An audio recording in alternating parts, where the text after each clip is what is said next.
చాలామంది తను నిజమే అని చెప్పి అఘోరి దీక్షలు తీసుకునేటప్పుడు, సాధన చేసేటప్పుడు కొన్ని సంవత్సరాల పాటు వాళ్ళు సాధన చేసిన తర్వాత వాళ్ళకు ఒక ఐడెంటిటీ కార్డ్ లాంటిది వస్తుందని చెప్పి, తన దగ్గర అది ఉంది అని చెప్పి తను పుర్రెలో తినటము ఇవన్నీ చూసి చాలామంది నిజంగా తను అఘోరినే అని చెప్పి చెప్పడం వింటున్నాం కదా, దాని గురించి మీరు ఒక 1 year 2 years మీరు ఆగి చూడండి ఆమె పరిస్థితి ఎలా అవుతుందో. దైవత్వం ఆడంబరం కాదు, దైవత్వం ప్రదర్శన కాదు, దైవత్వం దికావత్ కాదు. అగర్ దీని ఆడంబర స్థితికి ఆటవికంగా కనుక మనం తీసుకుంటే దైవమే కాలనాగై కాటి వేస్తుంది. జాగ్రత్త. నాకైనను అది శరతే, నాకైనను. బ్రహ్మలకైనది తగలేదు కదా. అవునండి. ఆమె సత్యమంతురాలా పవిత్రురాలా అన్నది మీరు నేను తర్కించుకోవాల్సిన విషయం కాదు. భగవంతుడు అటువైపు ఉన్నది ఒక యాంకర్, ఇటువైపు ఉన్నది ఒక సన్యాసి, బాల సన్యాసి, ఆ జన్మాంత బ్రహ్మచారి. నాలాంటి యోగంలో సమబుద్ధి ఉంటే తర్కించుకోవచ్చు, చర్చ చేసుకోవచ్చు యోగ మూలాలను అనుసరించి. అఘోర పరంపర ఎక్కడి నుంచి వచ్చింది, ఇప్పటి వరకు నియమాలు ఏంటనేది సమబుద్ధిగా చర్చ చేసుకోవచ్చు.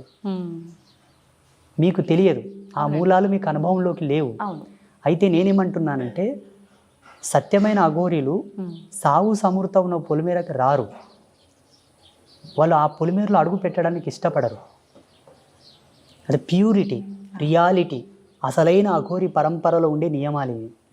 ఇక కపాలంలో తినడం అంటారా, వాళ్ళకు వాస్తవంగా కపాల మోక్షం జరగవలే.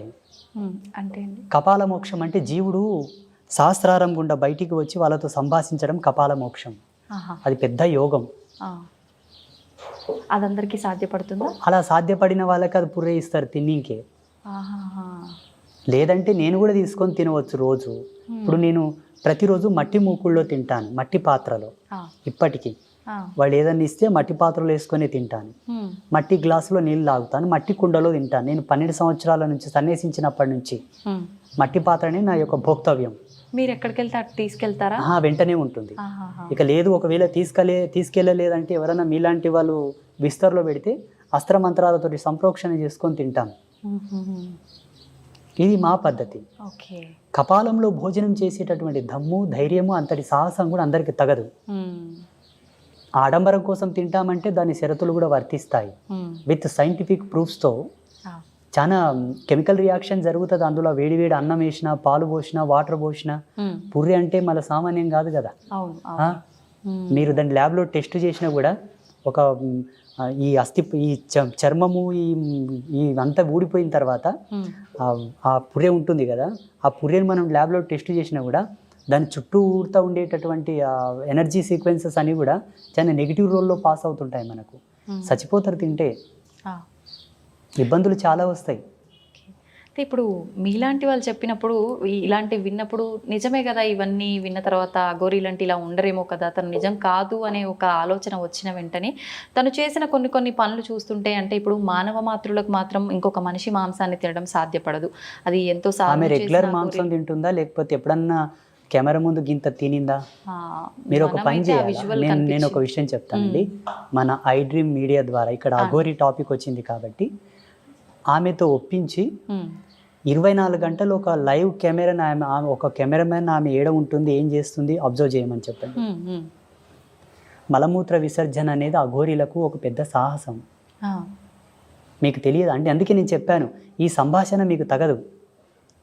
ఇప్పుడు చూడండి, నేను ఏకవస్త్రధారినై, కుట్టని బట్ట, ఏకవస్త్రధారణతో ఉండి, జటాజూటముతో ఉండి, ఒక సాంప్రదాయకంగా ఉండే ఈ జీవన విధానాన్ని, ఈ జీవన సరళిని, ఈ నైపుణ్యశీలతను క్రోడీకరించి విశదీకరించాలంటే అది విద్వత్తు శిఖామణులకే సాధ్యం. మీకు అర్థం కాదు. ఇప్పుడు మీరు చీర కట్టుకున్నట్టు నేను చీర కట్టుకున్నట్టే ఉన్నాము, అలాగే కొడుతుంది చూసేవాళ్ళం. బట్ ఇది సాంప్రదాయంలో ఒక భాగం. మీరు సువాసిని సాంప్రదాయంలో మీది ఒక భాగం.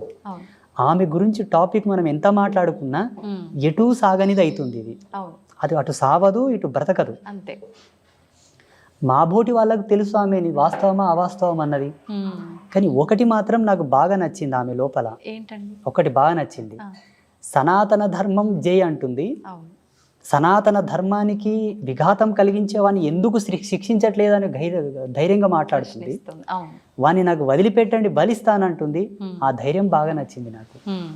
ఆమె ఏమైనా అయ్యిండప్పటికి పాపం, తన పిచ్చి అనుకుందాము, తన వ్యక్తిగత స్వేచ్ఛ అనుకుందాం, వదిలేద్దాం. కానీ సనాతన ధర్మం గురించి నేను వచ్చాను, ధర్మంని నిలబెడతాను, పోరాడతాను అంటుంది చూసారా, అవును, పెద్ద పెద్ద పీఠాధిపతులే మాట్లాడతలేరు. కరెక్టే అండి. ఒక పీఠాధిపతికి ప్రసిద్ధ పీఠాల గురించి, పేర్లు చెప్పొద్దు, ప్రసిద్ధ పీఠాల గురించి, మత విశ్వాసం పట్ల అనురక్తి కలిగిన వాళ్ళు, ధర్మం మీద ఎక్కువ ప్రేమ ఉన్న వాళ్ళు ఫారెన్ కంట్రీస్ నుంచి కోట్ల డబ్బులు పంపుతున్నారు వాళ్ళ ట్రస్టులకి. స్వచ్ఛందంగా అవును, బెంజ్ కార్లు డొనేట్ చేస్తున్నారు పీఠాలకు, అవును, ఎకరాలకు భూములు ఇస్తున్నారు. ఒక మహిళ ఒక ప్రసిద్ధ పీఠానికి తన శరీరం మీద 7 వారాల నగలు తీసి ఒక స్వామీజీ పాదాల దగ్గర ఇడిచిపెట్టింది మొన్ననే, 1 month కింద. స్వామీజీ పేరు చెప్పడం ఎందుకు లేదని, హైదరాబాద్లోనే. ఒక్కనాడన్న సనాతన ధర్మాన్ని ప్రతి ఒక్కరూ కాపాడండి అయ్యా, ఎక్కడన్నా మన దేవీ దేవతలకు ఎవడన్నా విఘాతం కలిగిస్తే మనం వెళ్ళి వాడిని ప్రశ్నిద్దాం, పోరాడదామని ఒక్క స్వామీజీ అని చెప్తున్నాడా? ఈ కోవతో చూసుకుంటే అఘోరి మాతనే గ్రేట్. అవును, ప్రతి ఒక్కరు కూడా అంటే ఏదైనా జరిగినప్పుడు మాట్లాడాలి అనేవారే తప్ప మా వరకు వస్తే చూసుకుందాంలే, ఇప్పుడు ఎందుకు మేము వెళ్ళి దూరటము అనే ఆలోచనలోనే ఉంటాం. అది తగదు. ఇదే సమాజ పతనానికి ఇదే కారణం. చూసుకుందాములే అన్నదే పతనానికి దారి తీస్తుంది. మా పెద్దలు ఒక మాట అనేవాళ్ళు పల్లెటూళ్ళలో, రేపు అన్నదానికి రూపం లేదురా, ఎప్పుడు అన్నది అప్పుడు చేయరా అంటుండ్రి. ఈ స్వామీజీలందరూ అట్లా కూర్చున్నది కదా. ఇప్పుడు సికింద్రాబాద్లో ముత్యాలమ్మ తల్లిని ధ్వంసం చేసింది, మళ్ళీ దాని తర్వాత ఇంకా 2-3 జరిగాయి. ఇప్పుడు ఈ విషయాలన్నిటిని క్రోడీకరించుకున్న అఘోరి మాత చాలా గ్రేట్. ఆమె డైరెక్ట్ పోలీసుల ముందే అంటుంది, మీరు నన్ను ఎదిరించడం కాదయ్యా, వాని వట్కరండి ఫస్ట్ అంటుంది, జై సనాతన ధర్మ అంటుంది. అది చాలు కదా. అంతే. నా అభిమతం ప్రకారంగా ఈ విషయంలో షీఈస్ గ్రేట్, ఒప్పుకోవచ్చు. షీఈస్ గ్రేట్ అండ్ మేము అభినందిస్తాం దాంట్లో. కాకపోతే కొన్ని చేష్టలు ఎలా ఉన్నాయంటే ఇతర మతాల వాళ్ళు మనని హేళన చేసే విధంగా ఉన్నాయి. మనం సమాజంలో తిరుగుతున్నామంటే సమాజ ధర్మాన్ని కూడా కట్టుబడి మనం ఉండాలి. మేమున్నాము తల్లి, అతీతమైన అవ్యాజమైన చిదానంద స్థితిలో విరాజిల్లుతూ ఉంటాము ధ్యానంలో. శరీరంతో మీతో మాట్లాడుతున్న వ్యవహారంలో మా భావనలు వేరు. మాకు దేని మీద వ్యామోహం లేదు. ధన మాన ప్రాణ మూడిటి మీద వ్యామోహం లేదు. మేము మొత్తం ఇప్పుకొని తిరగొచ్చు కదా, కొన్ని నియమాలు ఉన్నాయి. అయ్యో, సమాజంలో సాంఘిక నియమాల కట్టుబడే మనం బ్రతకవలే. అది ధర్మం, ధర్మమే అది. తర్వాత మన వ్యక్తిగతమైనవి. దీనికి కట్టుబడే ఎందరో యోగులు అతీతమైనటువంటి భావజాలంతో ఉన్నప్పటికీ సమాజంలోకి వస్తే కొన్ని పద్ధతులతో నియమాలతో భద్రతాభావంతోనే వస్తారు. మళ్ళీ వాళ్ళ ఆశ్రమాలకు వాళ్ళు వెళ్ళిపోతారు. అఘోరి మాత ఏం చేస్తుందంటే మొన్న శ్రీకాళహస్తిలో ఆ పెట్రోల్ ఏదో పోసుకోవడం. అవునండి, అది ధర్మం కాదు. అక్కడున్నది నీ శివుడు. నువ్వు తలుచుకుంటే ఆ శివుడే గుళ్ళో నుంచి బయటకు వస్తాడు. నిన్నేదో అడ్డుకున్నారని నువ్వు తగలబెట్టుకోవడం ఏంటి? ఒక దేవాలయం ముందల సజీవ దహనం జరిగితే దేవాలయ వ్యవస్థకే భంగపాటు. నీ ఆవేశం శివునికి విఘాతం కాదా? అయినా ఒక అఘోరీ తత్వంలో అంత ఆవేశము ఉండకూడదు, రియాక్షన్స్ ఉండకూడదు. అఘోరీ తత్వం అంటే పరమశాంతం. శివుడు యోగముద్రలో ఉన్నప్పుడు ఎంత శాంతం ఉంటాడో అంతటి శాంతం అఘోరి అంటే. ఘోరమైన చెయ్య ఏది ఉండకూడదు తల్లి. ఘోరత్వం వీడిన నాడే అఘోరత్వం వచ్చును. ఘోరమైన చేష్టలు ఏవీ ఉండకూడదు. ఆహార విచారాదుల్లో కూడా ఉండకూడదు. విచారంలో ఉండకూడదు, విహారంలో ఉండకూడదు, ఆహారంలో కూడా ఘోరత్వం ఉండకూడదు. అఘోరి సాంప్రదాయంలో మాంసం తినే కాన్సెప్ట్ వేరు, ఆ థియరీ వేరు.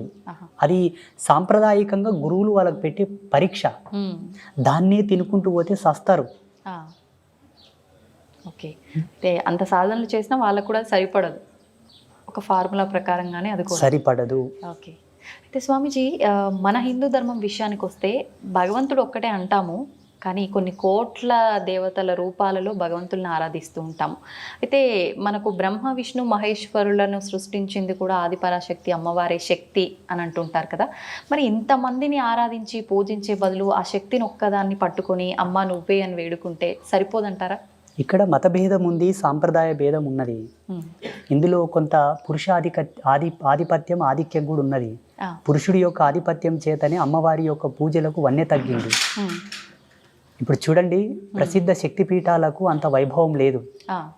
శక్తిపీఠాల్లో 18 శక్తిపీఠాలను కనుక మీరు సందర్శిస్తే దేవాలయాలు చిన్నగా ఉంటాయి. పేరుకు శక్తిపీఠాలు. అవును అవును. అవి ఎప్పుడో రాజులు కట్టింటారు ఆ గుడిని, అది అలాగే ఉంటుంది.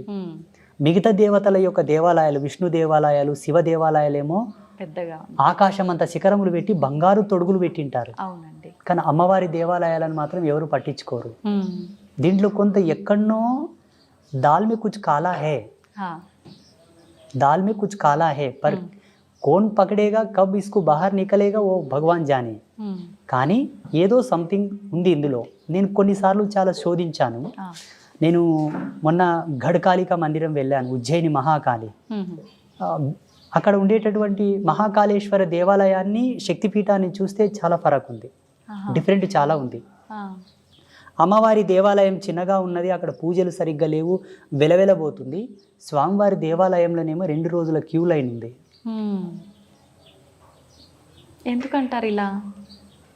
కొందరు కావాలని, ప్రవచనకర్తల మహిమ, ఇంకోటి సాంప్రదాయికమైన భేదాలు. శివుని భక్తులు శివుని హైలైట్ చేయడం, విష్ణు భక్తులు విష్ణువుని హైలైట్ చేయడం. అసలు ఆది అనంతము జగదంబనే. మీరు లలితాదేవి యొక్క చిత్రపటమును గనక చూస్తే, లలితాదేవి యొక్క చిత్రపటంలో లలితాదేవి శివుని మీద కూర్చొని ఉంటుంది. జగత్పాలకుడు, జగత్పిత, జగత్కర్త, జగద్భర్త శివుడైనప్పటికీ ఆ శివుని పైన కూడా ఒకరు ఉన్నారు, ఆమెనే లలిత.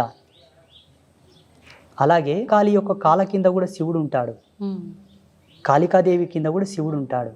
ఈ కాలాధర్మ సిద్ధాంతానికి అధిపతి మహాకాలుడైతే ఆ కాలుడి మీద కూడా ఒక దేవత ఉంటుంది, అధిష్టాన దేవత, ఆమెయే కాళి. అందుకే కాళీదేవి కాల కింద శివుణ్ణి చూపించాడు ఋషి. నిలబడితే మహాకాళి, కూర్చుంటే లలిత, ఇద్దరు సేమ్. ఆ లలితాదేవి యొక్క చిత్రపటంలో ఉండే దేవతలే దేవతలు, మిగతా వాళ్ళందరూ వాళ్ళ యొక్క అంశాలు. అందులో 9 మంది ఉంటారు, వాళ్ళే నవబ్రహ్మలు, వాళ్ళే ప్రధానమైన దేవతలు. కొన్ని కోటాను కోట్ల అనంత కోట్ల యుగములను ఎంతవరకు దేవజ్ఞానం వెళ్తుందో, మనుష్య జ్ఞానం, ఋషి జ్ఞానం కాదు, దేవత ప్రాజాపత్య జ్ఞానం ఎంత దూరం వెళ్తుందో అంత దూరం నుంచి మనం చూసుకున్నా ఆది అంతము ఈ 9 మందే నవబ్రహ్మలు. ఈ 9 మందికి అధిపతియే లలిత. ఆమె కన్నా ఆది అంతం లేదు, ఇది శివుడే ఒప్పుకున్నాడు. మనం ఎంత? ఇప్పుడు మనం లలిత అమ్మవారిని ఒక్కరిని ఆరాధిస్తే సరిపోతుంది. మీరు లలితాదేవి పటం పెట్టుకుంటే అందులో సర్వదేవతలు వస్తారు. బ్రహ్మ, రుద్ర, శంకర, మధుసూదన, లక్ష్మి, సరస్వతి, గణపతి, కుమారస్వామి, జగదంబ, లలితా పరమేశ్వరి, సదాశివుడు, సమస్త దేవతలందరూ వచ్చినారు. ఇక్కడ మనం జ్ఞానాత్మకంగా ఏం ఆలోచించాలి అంటే, భగవంతుడు నిర్గుణుడు ఏకస్వరూపం అన్నది ఎంత సత్యమో, భగవంతుడు సగుణుడు అన్నది కూడా అంతే సత్యము. నిరాకారుడు అన్నది ఎంత సత్యమో, సాకారుడు అన్నది అంతే సత్యము. భగవంతుడు ఒకడన్నది ఎంత సత్యమో, అనేకులు అన్నది కూడా అంతే సత్యము. ఇందులో ఏమాత్రం భేదం లేదు. ఇది యోగ, ఉపాధి యోగ, ఉపయోగములకు సంబంధించిన జ్ఞాన సంచిక. మానవులకు అర్థం కాదు. జ్ఞానులైన వాళ్ళు ప్రవేశపెట్టింది పూజించుకొని ముక్తిని పొందుటయే మీ యొక్క ధర్మం. తర్కం అవసరం లేదు. స్వామీజీ, ఇప్పుడు భగవంతుణ్ణి పూజించటానికి కూడా మనం కొన్ని మార్గాలు ఉన్నాయంటారు. ఆయన గురించి వినటం కానీ, మాట్లాడడం కానీ, లేదు అంటే మనం ఇంకొకరికి ఆయన గురించి చెప్పడం కానీ, కూర్చొని ఆరాధించడం కానీ. అయితే మనం ఎన్ని చేసినా భగవంతుణ్ణి ఆరాధించాలి అనే ఆలోచన వచ్చి ఆయనకు అంత ప్రత్యేక స్థానం ఇస్తున్నప్పుడు, మనతో పాటు ఉన్న మనుషుల్లో కూడా భగవంతుడు ఉన్నాడు ప్రతి ఒక్కరిలో అని చెప్పి అంటూ ఉంటాం. మనుషుల విషయానికి వస్తే నానా హింసలు పెడుతుంటారు వాళ్ళని, మాటల వల్ల కానీ, చేష్టల వల్ల కానీ. ఇలాంటి పనులన్నీ చేసుకుంటూ భగవంతుని మనం ఏ రకంగా ఆరాధించినా కూడా అసలు భగవంతుడికి నచ్చుతుందంటారా? అది నచ్చదు. భగవంతుడు ఆరంభంలోనే చెప్పాడు మనకు, వ్యక్తి పూజయే వ్యవస్థకు మూలం. మానవుల యొక్క సేవనే మాధవుడు మెచ్చుతాడు, నరుని యొక్క పూజనీయతనే నారాయణుడు మెచ్చుతాడు. ఇది ఆరంభంలోనే ఉన్నది. కానీ అక్కడ మనం గౌరవించదగినటువంటి మానవాళి కూడా అంత శ్రేష్టత్వంతో ఉండవలే. హింసవర్జితులు, సదాచార సంపన్నులు, శీలవంతులు, పాతివ్రత్య ధర్మాన్ని అవలంబింపజేసేటటువంటి మనుష్యందే దైవత్వాన్ని చూడబడుతుంది, ఆరాధించబడుతుంది, వారికి సేవలు చేయబడుతుంది. అంతేగాని రావణ బ్రహ్మ కూడా ఒక మనిషి అనుకుందాము, దేవుడు అనుకుందాం, అసుడు అనుకుందాం, రాముడు గౌరవించవచ్చు కదా. నరకాసురుడు అనుకోండి, జరాసంధుడు అనుకోండి, కంసుడు అనుకోండి, వీళ్ళు కూడా ఆయా సమయమునందు ఆయా కాలధర్మ సిద్ధాంతాన్ని ఆ పీరియడ్స్లో కృష్ణ పరమాత్మతో సమకాలికులు, వాళ్ళని కృష్ణుడు క్షమించవచ్చు కదా, ఎందుకు సంహరించాడు? దానవ విఘాతం సృష్టించు ఎవడైనను ఖండనకు ఆమోదమే, వాని తొలగించవలే సమాజం నుంచి. సదాచార సంపన్నులై భగవత్ తత్పరతతో విరాజిల్లు ఎవరినైనాను మనం ఆదరించాలి, గౌరవించాలి, వాళ్ళకు దాన ధర్మాలు చేయాలి, వాళ్ళని సేవించాలి. ఉదాహరణకి ఒక కంప చెట్టు ఉంటుంది, కంపతారు, అవునండి. ఒక తులసి చెట్టు ఉంటుంది. ఆ, దీన్ని పూజించము, దీన్ని పూజిస్తాము. అవును. కారణం దీని సమూలం సర్వమానవాళికి ఉపయుక్తమైనది, లాభదాయకమైనది, ప్రకృతికి, మనకు, సర్వజీవరాశికి అంతయు కూడా అనేక ఔషధీ గుణాలతో కూడిన వృక్షం కాబట్టి అవును. ఇది యోగ్యం, మనకు అవసరమని దాన్ని పూజిస్తున్నాం. ఇదిను అవసరమే, ఇది అవసరం లేదని కాదు, కానీ అది మానవాళికి అవసరమైనది కాదు, వేరే జీవరాశులకు అవసరం, దాని ధర్మం దానిది, అది మనకు అనవసరం. ఓకే. అది ఇంటి ముందలు ఉంటే దాని ముళ్ళు తొక్కి మనకు చొప్పుకోగలదు కాబట్టి దాన్ని తొలగివేయండి, దానివల్ల మనకు అంత తీసివేయండి, అపాయం ఉంది. అంతే. ఇది సత్యం. మానవుని సేవ గొప్పది, అట్టి మానవుడు కూడా అంత పుణ్యాత్ముడై అంత సత్యశీలుడై ఉండవలే. ఇది పాయింట్. అయితే స్వామిజీ, శివుని విషయానికి వస్తే ఇప్పుడు ఎలాగో కార్తీక మాసం, శివకేశవులు ఇద్దరికి భేదమే లేదంటారు, ఇద్దరిని ఆరాధిస్తుంటారు, కానీ ఇంకా శివభక్తులు ఎక్కువగా ఉంటారు. అయితే శివలింగానికి ఆరాధన అనేది ప్రతి ఒక్కరూ చేయవచ్చా? ఆడవారు కూడా చేయొచ్చా? ఆడవారు శివలింగాన్ని తాకవచ్చా? లేదు అంటే ఇంట్లో మనం శివలింగాన్ని పెట్టి పూజ అభిషేకాలు చేయొచ్చా? చాలా మందిలో సందేహాలు ఉన్నాయి, వాటి గురించి తెలియజేయండి. మహిళలకు స్త్రీలకు ఏ విధమైన భేదం లేదు, ఇద్దరు సమానమే. భేదం ఎక్కడుందంటే ఈయన జన్మను ఇవ్వగలడు, ఆమె దాన్ని స్వీకరించి ఒక జన్మను పునరుత్థానం చేసి ప్రసాదించగలదు. ఇవి రెండే విరోధభావంతో కూడుకున్నటువంటి క్రియలు జీవ నిర్మాణ దశలో. మిగతావన్నీ సమానం. స్త్రీలకు పురుషులకు ఏ ఆంక్షలు లేవు, అందరూ శివలింగ ఆరాధన చేయవచ్చును, అందరూ శివదీక్షను పూనవచ్చును. ఆడవారు కూడా నిర్భయంగా, సర్వస్వతంత్రంగా, ప్రామాణికతను అనుసరించి. కానీ స్త్రీలకు బహిష్టు ధర్మం ఉంటుంది కదా, ఐదు రోజులు. ఆ 5 రోజులు మాత్రమే ఒక్క శివలింగం కాదు, ఏ దేవతను కూడా స్పృశించవద్దు, పూజించవద్దు, దూరంగా ఉండు. దీంట్లో వైజ్ఞానికమైన దృక్పథం ఉంది. మళ్ళా శాస్త్రీయత పక్కన పెడదాం, ఆధ్యాత్మికత పక్కన పెడదాం. అది కానీ మిగతా ఏ విషయంలో కూడా ఆంక్షలు లేవు. ఇంకొక విషయం చెప్పాల్సి వస్తే, చాలామంది దీన్ని నచ్చుకోకపోవచ్చు, వేదాంతులు, పెద్దలు, గురువులు, సిద్ధాంతులు, అవధానులు దీన్ని నచ్చరు. అంటే వాళ్ళకి ఇది నచ్చదు, వాళ్ళు ఒప్పుకోరు కూడా. నా అనుభవం ప్రకారంగా, జగదంబ నాకు ఇచ్చిన జ్ఞానం ప్రకారంగా, మహిళలు కూడా యజ్ఞోపవీతం వేసుకోవచ్చు. అవునా? జగదంబకే దశ యజ్ఞోపవీత ధారిణి అని పేరున్నది. అమ్మ ఎవరు? స్త్రీమూర్తి. అమ్మవారికి 10 రకాల యజ్ఞోపవీతములు, 64 ఉపచారములు సమర్పించే మంత్రాసు లోపల 64 ఉపచారాల్లో యజ్ఞోపవీతం కూడా ఒక ఉపచారం. ఇవన్నీ కొందరు కావాలని, కొందరిని దూరం పెట్టడానికి, కొందరిని ధర్మం నుంచి వేరుబాటు చేసి వాళ్ళను అసాంఘికమైన కార్యకలాపాలకు ప్రలోభ పెట్టడానికి, ధర్మం నుంచి దూరం పోవడానికి పెట్టినటువంటి ఆంక్షలు.